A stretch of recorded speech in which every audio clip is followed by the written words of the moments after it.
Hello students, आप सभी का मेरे यूट्यूब चैनल पर स्वागत है। आज हम इस वीडियो में वितरण नियम डिस्कस करेंगे। तो वितरण नियम की सहायता से हम वोल्टेज और करंट की वैल्यू आसानी से ज्ञात कर सकते हैं। तो वितरण नियम दो प्रकार के होते हैं, एक वोल्टता वितरण नियम और एक धारा वितरण नियम। इसमें सबसे पहले हम यहाँ पर वोल्टता वितरण नियम की बात करेंगे। तो वोल्टता वितरण नियम के 2 पॉइंट यहाँ पर लिखे हुए हैं। एक तो ये कि ना वोल्टता वितरण नियम श्रेणी क्रम में संयोजित परिपथ में लागू होता है और इसमें धारा का मान समान रहता है और इसकी सहायता से वोल्टेज का मान ज्ञात करते हैं। तो वोल्टता वितरण नियम श्रेणी क्रम में संयोजित परिपथ पे लागू होता है। पहली बात तो यहाँ पर ये, अब इसे हम एग्जाम्पल के द्वारा समझेंगे। सबसे पहले जैसे कि कोई परिपथ हम यहाँ बना लेते, जैसे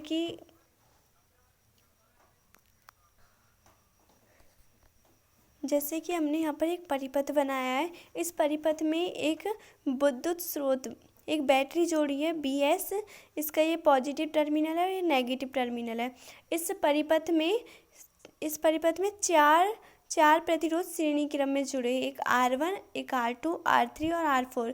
इनके संगत जो वोल्टेज है, जैसे R1 प्रतिरोध के संगत वोल्टेज कितनी है यहाँ पर V1, R2 के संगत वोल्टेज V2 है और R3 प्रतिरोध के संगत वोल्टेज V3 है और R4 के संगत वोल्टेज यहाँ पर V4 है। और ये चारों प्रतिरोध एक दूसरे, ये श्रेणी क्रम में संयोजित है और इसके साथ ही यहाँ पर धारा का मान भी समान है, क्योंकि इस पूरे परिपथ में धारा केवल I प्रवाहित हो रही है। यहाँ पे धारा I प्रवाहित हो रही है ना। तो इसको हम सॉल्व करते हैं। सबसे पहले यहाँ पर किरचॉफ वोल्टेज नियम का यूज करते हैं KVL से। यहाँ क्या हो जाएगा, सबसे पहले -BS plus B1 plus B2 plus B3 plus B4 is equal to 0। KVL क्या बोलता है, इसमें क्या कहते हैं कि ना किसी बंद परिपथ में निश्चित दिशा में चलने पर कुल वोल्टताओं का बीजगणितीय योग क्या होता है, 0 होता है। तो इसके हिसाब से हमने यहाँ पर ये नियम लगाया है। जैसे कि BS यहाँ पर क्या नेगेटिव से शुरू हो रहा है, नेगेटिव से शुरू होकर यहाँ पर B1 प्लस है, फिर B2, फिर B3 और B4, इन सभी को हमने बीजगणितीय रूप से जोड़ दिया और बराबर में यहाँ पर 0। बीजगणितीय योग इनका 0 होता है। अब इनकी वैल्यू रख देते हैं यहाँ पर। तो यहाँ हम लिख सकते हैं, जैसे B1 का मान क्या है यहाँ पर IR1 प्लस B2 का मान IR2, B3 का मान यहाँ पर IR3 है और B4 का मान IR4, और BS को हम इधर ले जाते हैं 0 के पास, तो यहाँ पर हो जाता है बराबर में BS। यहाँ पर अब I कॉमन आ रहा है तो I को कॉमन ले लेते हैं, यहाँ बचता है फिर R1 plus R2 plus R3 plus R4 is equal to BS। यहाँ से हम I का मान निकाल सकते हैं। I का मान कितना हो जाएगा, BS upon R1 plus R2 plus R3 plus R4। अब हम यहाँ पर इस नियम की सहायता से हम वोल्टेज की गणना कर सकते हैं। तो वोल्टेज जैसे यहाँ पर B1 का मान हमें ज्ञात करना है, तो B1 का मान क्या होगा यहाँ पर I इंटू R1।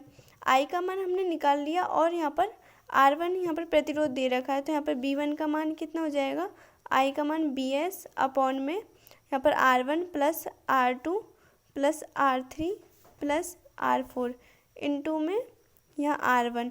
इसी तरह यहाँ पर B2 का अगर हमें मान ज्ञात करना है तो B2 का मान हो जाएगा IR2 और यहाँ पर B2 का मान I की जगह हम यहाँ पर रख देंगे BS इंटू में R2 upon R1 plus R2 plus R3 plus R4। इसी तरह हम यहाँ पर B1, B2, B3 और B4 का मान निकाल सकते हैं।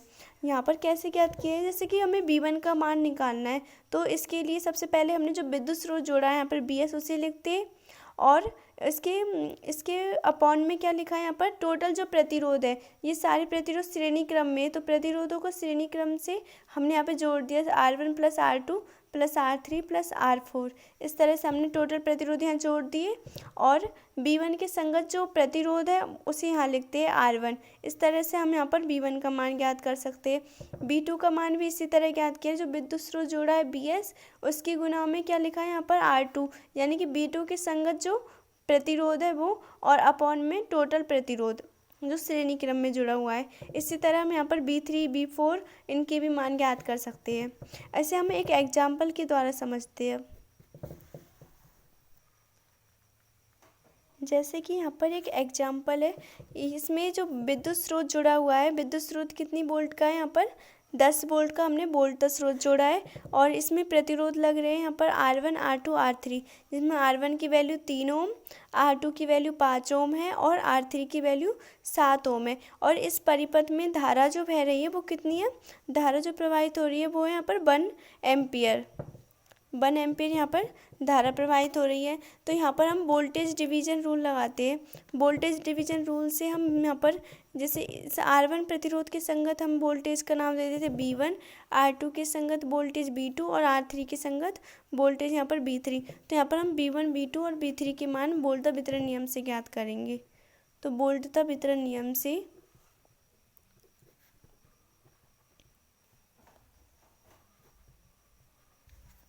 वोल्टता वितरण नियम से सबसे पहले हम B1 का मान ज्ञात करते हैं।